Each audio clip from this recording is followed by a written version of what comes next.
Hello students, welcome back. This is Manish Pawar and you are watching CBL. कैसे हैं आप लोग? सब बढ़िया हैं? Perfect. So in our today's session, we will discuss about theoretical portion of exercise 5.2. ये देखो, आप लोगों ने theoretical portion समझा 5.1 जिस पे बेस्ड थी, जो बेसिक था, जहाँ पर एग्जैक्टली पता लगाया था कि एपी है क्या। काफ़ी सारी चीज़ें हम लोगों ने अपना रूट फॉर्म करने के लिए, अपना बेसिक फाउंडेशन फॉर्म करने के लिए हम लोगों ने सीखी थी। अब आई होप आप लोगों ने उस पे बेस्ड 5.1 एक्सरसाइज भी समझ ली होगी। कुछ डाउट्स वगैरह होंगे तो ऑब्वियसली बात है, you can discuss with us. Now in today session हम लोग 5.2 जो डिस्कस करेंगे वो उसका हायर लेवल है। 5.1 का थ्योरेटिकल पोर्शन का हायर लेवल आज हम लोग करने वाले हैं। इस हायर लेवल में क्या होगा मैं समझाता हूं आपको एग्जांपल्स के साथ। देखिएगा, nth term of an AP, छोड़ो अभी nth टर्म क्या है। वैसे ये मैंने थ्योरेटिकल पोर्शन पहले वाले में समझाया था, हल्का सा बताया था मैंने, थोड़ा सा इतना सा। आज मैं डिटेल में इसके बारे में बात करता हूं। हम अपनी बेसिक जैसे हम लोग पहले लेके चल रहे थे ऐसे ही मैं एक एपी ले लेता हूं। मैंने लिखा 2, 4, 6, 8 ये लिख दिया मैंने। और आप लोगों को पता है, ये आप लोग अच्छे से भली भांति परिचित हो चुके हैं अब की बार, कि ये आपका A1 है, ये आपका A2 है, ये आपका A3 है और ये आपका A4 है। ये आपको पता लग चुका है। सिमिलरली मैं आगे जाता जाऊंगा तो वैल्यूज बढ़ती चली जाएंगी, A5, A6, A7 एंड और सो ऑन। फिर मैंने ये बताया था आप लोगों को कि मैं जनरली इसे AN कह सकता हूं। AN का मतलब ये हुआ, n is a natural number, right. a अगर मैं n की जगह 1 पुट करता हूं तो A1 बन जाएगा, मतलब फर्स्ट टर्म की बात कर रहा है, ठीक है। अगर मैंने n की जगह पे 3 पुट कर दिया तो वो A3 बन जाएगा, मतलब वो थर्ड टर्म की बात कर रहा है, that is 6 in this case. अगर मैं यहां पे 10 पुट करता हूं तो ये बन जाएगा आपका 10th टर्म, A10 बन जाएगा। यही कहानी है ना। नाउ द क्वेश्चन इज कि आपने ये तो निकाल दिया, आपसे पूछा गया कि भाई साहब आपको 4 टर्म्स तक इस एपी की गिवन है, 10वीं टर्म बताइए। चल इसमें क्या है, 10वीं टर्म निकाल देंगे। ये लो 2, 4, 6, 8, इसके बाद 10 आएगा, फिर 12 आएगा, फिर 14 आएगा, फिर 16 आएगा, फिर 18 आएगा, फिर 20 आएगा। 10वीं टर्म हो तो गई। 1, 2, 3, 4, 5, 6, 7, 8, 9, 10। आसान सी कहानी है। या 2 × 10 कर दूं, 20 आ गया, वो भी आसान सी कहानी है। अब ये तो ठीक है, मान लिया मैंने। अब यहां तो पता है कि 2 का गैप है, जहां पे D3 होगा तो 3 से मल्टीप्लाई करते आप निकाल देंगे। 1/2 वाला केस आ जाएगा, कहीं पे -3/2D होगा, कहीं पे -0.75D होगा, कहीं पे √3D होगा। तब क्या करेंगे, समझ रहे हैं? तो कॉन्सेप्ट को समझने की कोशिश करिए कि यहां तो ठीक है आपने निकाल दिया, आप ऑब्जेक्टिव में सीधा कर देंगे कि भाई 2 × 10 मेरे पास 20 आ गया, लेकिन फॉर्मूला तो आपने वही यूज किया, बेसिक कॉन्सेप्ट तो आपने यही यूज किया कि आपने 2 के गैप पे ही जो D था उसे प्लस करके ही आपने 10th टर्म तक आप लोग पहुंचे हैं। यही कहानी है, ठीक है। मैंने आप लोगों को एक कॉन्सेप्ट और भी बताया था कि भाई जो जनरल आपका एपी का सीक्वेंस होता है वो ये होता है, अगर मुझे A गिवन हो और मुझे D पता हो, मैंने बताई थी ये चीज़, अगर मुझे फर्स्ट टर्म पता हो और मुझे कॉमन डिफरेंस पता हो तो मैं AP फॉर्म कर सकता हूं। इसके भी आप, ये मेरा हो गया फर्स्ट टर्म जिसे हम A भी लिख देते हैं, और सेकंड टर्म निकालने के लिए मुझे उसमें D प्लस करना पड़ेगा। याद आया, आई टोल्ड यू। अगली टर्म निकालने के लिए इस टर्म में फिर से मुझे D प्लस करना पड़ेगा, जो डिफरेंस है, मतलब A प्लस D तो था ही था, इसमें फिर से मुझे D प्लस करना पड़ेगा, जो कि मैंने बताया था क्या बना था आपका A + 2D। याद आया? फिर ऐसे ही फिर से प्लस करेंगे तो आपके पास A + 3D चलता चला जाएगा। ऐसे आपकी एपी बनी थी। यही कहानी थी ना, याद है? ठीक है। ये फिर से क्यों बता रहा हूं, ये रिलेटेबल है, यही का इसी, ये ऑब्वियस सी बात है। जब नींव आप रख रहे हैं तो सबसे जो बेस बॉटम जो लाइन है आपकी, जहां पे ब्रिक्स ईंटें आपने रखी हैं, उसके ऊपर ही सेकंड लाइन आएगी ना, उसके ऊपर थर्ड लाइन आएगी, ऐसे चलता रहेगा। तो उस बेस के बिहाफ पे ही आप पूरी की पूरी अपनी इमारत खड़ी करने वाले हैं। तो श्रीमान यहां पर जो AN है जिसकी हम बात कर रहे हैं, इसे हम जनरल टर्म में nth टर्म बोल देते हैं। क्या? nth term. कैसे? ऐसे लिखा जाता है इसे, nth, ये लिखा भी हुआ है यहाँ पे, nth term of an AP. और इसे हम लोग लास्ट टर्म ऑफ एपी भी बोल देते हैं, last term of the AP, ठीक है। क्यों लास्ट टर्म क्यों बोलेंगे? nth तो समझ में आ गया, अगर n की जगह 7 है तो बोल देंगे 7th टर्म। अगर n की जगह पे 12 है तो बोल देंगे 12th टर्म, तो nth 12th 7th nth, समझ में आता है। लास्ट टर्म का क्या मतलब है, लास्ट टर्म बोल देंगे, चलो मान लिया बोल देंगे, रीजन बिहाइंड इट, रीजन क्या है। मैंने भी एग्जांपल दिया था, मैंने कहा कि ये 2 है, 4 है, 6 है, 8 है। मैंने आपसे पूछा था कि ये हमारे पास फर्स्ट टर्म है, तो 10th टर्म बताओ क्या होगी। तो मतलब ये हुआ, आप इस कहानी, आपके पास इतना गिवन है, आपके पास डॉट डॉट लगा हुआ है, ये 1 2 3 4 टर्म, यहां पे कहीं पे भी जाके 10th टर्म आने वाली होगी। तो इस एपी के लिए तो वो लास्ट टर्म ही हुई ना। आप A10 के बारे में बात कर रहे हैं, AN मतलब A10, A10 मतलब 10th टर्म, जो कि ये रही, और जो कि 10th टर्म है इस एपी के अकॉर्डिंग वो लास्ट टर्म ही तो हुई। जब आपने एपी बनाई थी अभी, जो आपकी लास्ट टर्म, जो कि 10th टर्म आपकी 20 आई थी, तो अब देखना जरा ध्यान से, इस एपी में लास्ट टर्म क्या हुई, 20 हुई ना। तो इसीलिए इसे हम लास्ट टर्म भी बोलते हैं। तो यही आपका AN हम कह सकते हैं अगर आप A10 की बात कर रहे हैं तो, और वही आपकी लास्ट टर्म होगी। समझे, क्लियर है?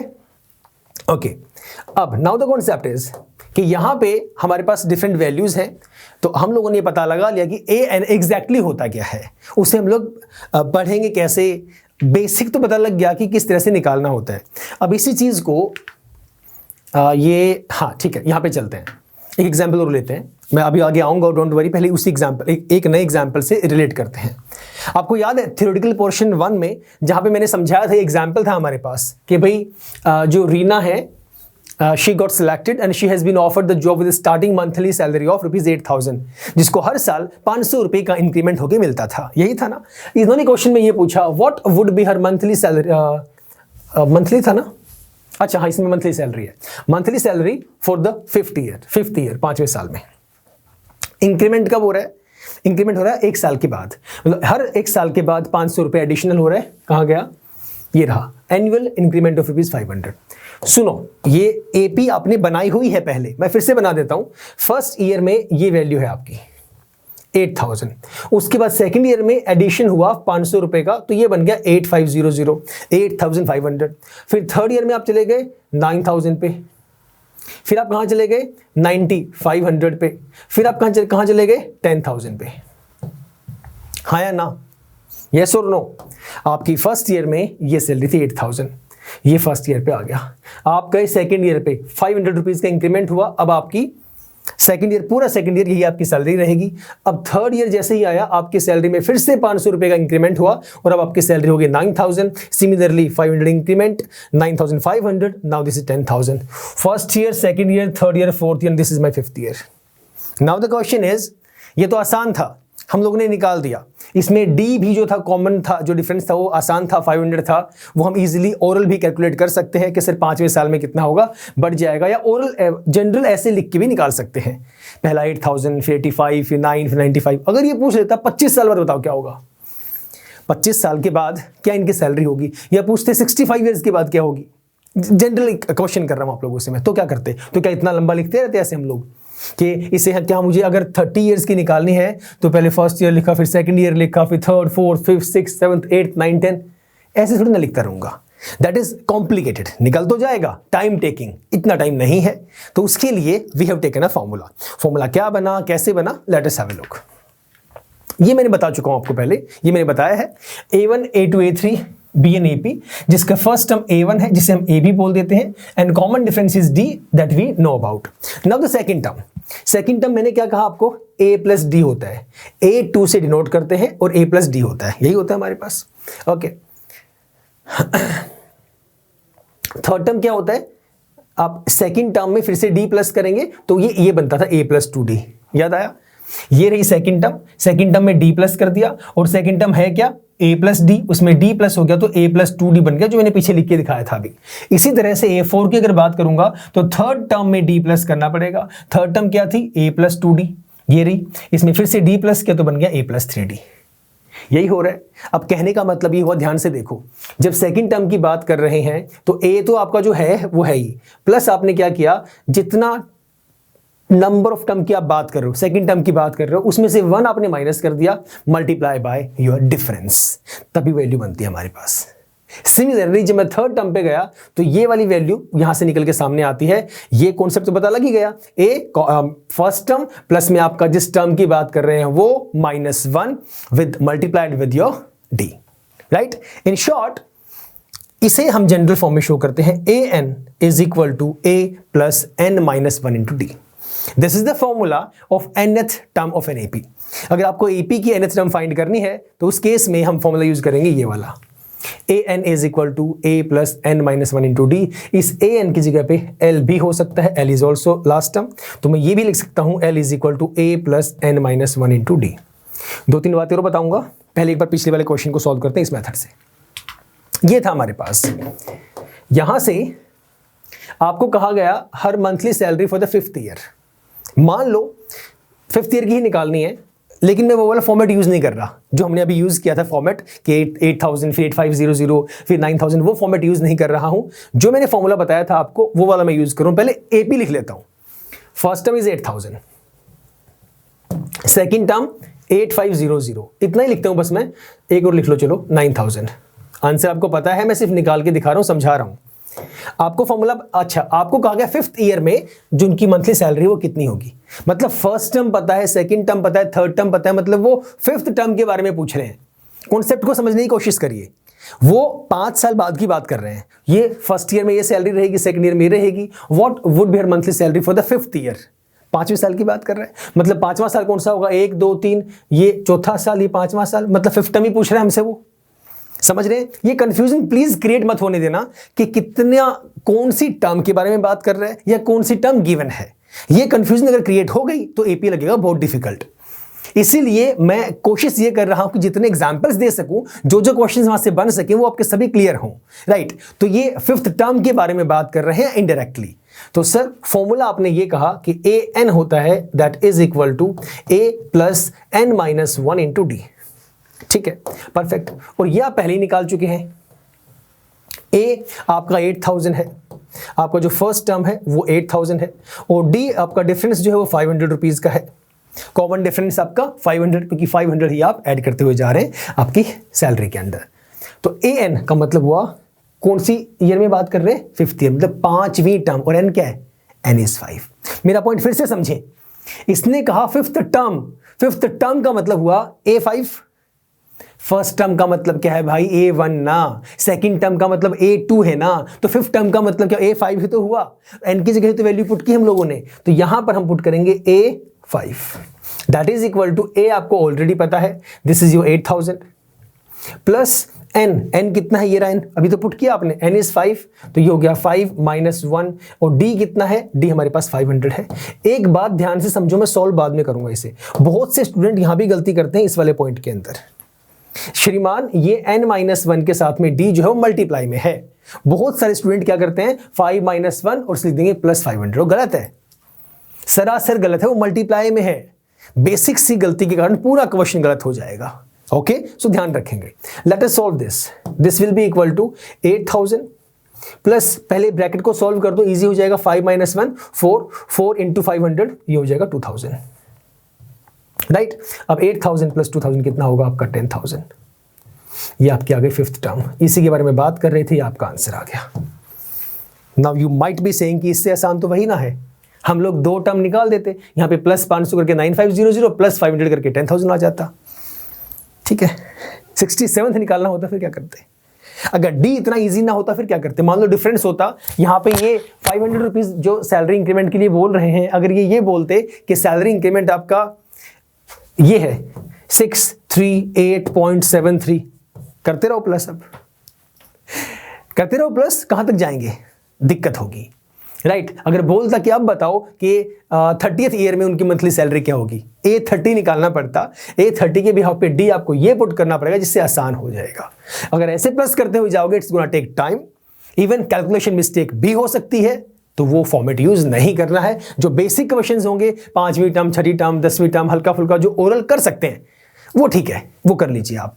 But main you are going to learn this format, A N is equal to A plus N minus 1 into D. समझ गए। पॉइंट नंबर 2, आगे चलूंगा बाद में, एक और बात बताता हूं।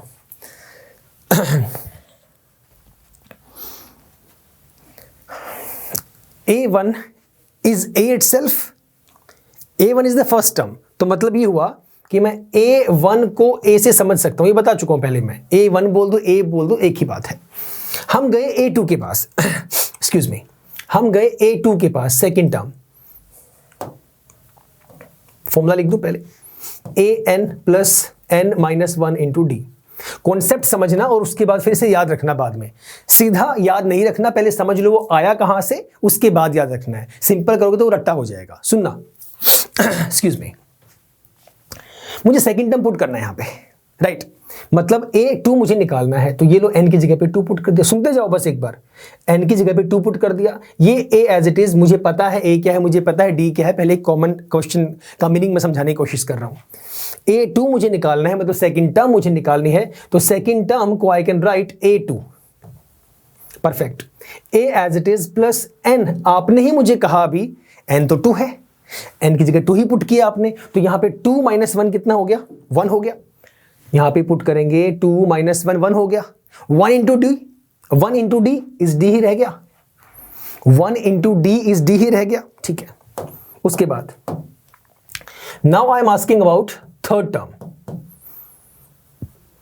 A3 निकालना है। यहीं पे आइए, A बाद में पुट करेंगे, पहले कॉमन मीनिंग समझो। n की जगह पुट किया 3, हाँ n की जगह पुट किया 3, 3 माइनस 1 कितना आ गया 2, 2 इंटू डी इज 2d। ये पता लगा कहां से आया। आप जो थर्ड टर्म जब निकाल रहे हैं उसे आप a प्लस 2d लिख सकते हैं। रीजन क्या है, रीजन ये है, आपने यहां पे पुट किया a आपका as it is plus as it is, n आपका 3 है, आपने ही कहा कि आप थर्ड टर्म की बात कर रहे हैं, मतलब n की जगह 3 पुट किया, यहां 3 पुट किया, 3 minus 1 is 2, 2 multiply d is 2d। एक और लिखता हूं, फिर मैं एक आपसे पूछूंगा।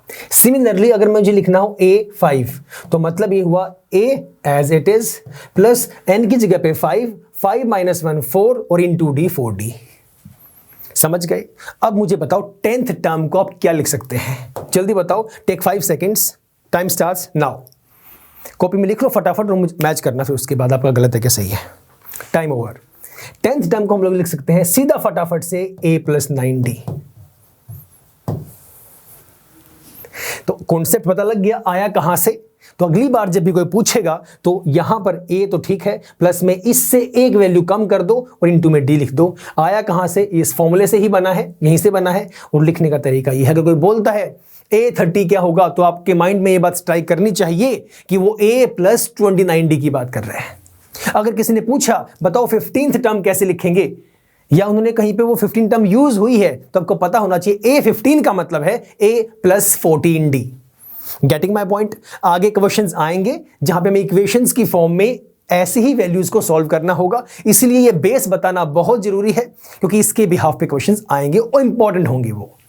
समझ गए। तो ये कॉन्सेप्ट आपको किसी भी सूरत में नहीं मिस करना है, नहीं भूलना है। Now let us move forward. ये हो गया, इसे हम LB बोलते हैं। नाउ सो वही चीज बता रहे हैं यहां पर, ये an is also called the general term of the AP if there are m terms. अगर n टर्म्स हैं तो an बन गया formula, an is equal to a plus n minus 1 into D. अगर m टर्म्स हैं तो am उसको represent कर देगा, तो हम बोल देंगे simple am is equal to a plus m minus 1 into D. क्या फर्क पड़ता है, right. And the last term which is sometimes also denoted by L। जो अगर आपको लास्ट टर्म गिवन हो तो आप उसे L भी कह सकते हैं। L वाले क्वेश्चंस भी करवाऊंगा, उसे आप L कब बोलेंगे, कहानी बहुत आसान है। तो फिलहाल इतना ही सर, मिलेंगे नेक्स्ट क्लास में, इससे आगे हम लोग स्टार्ट करेंगे, right. Till the time stay safe, stay healthy and yes keep smiling. Bye bye, take care.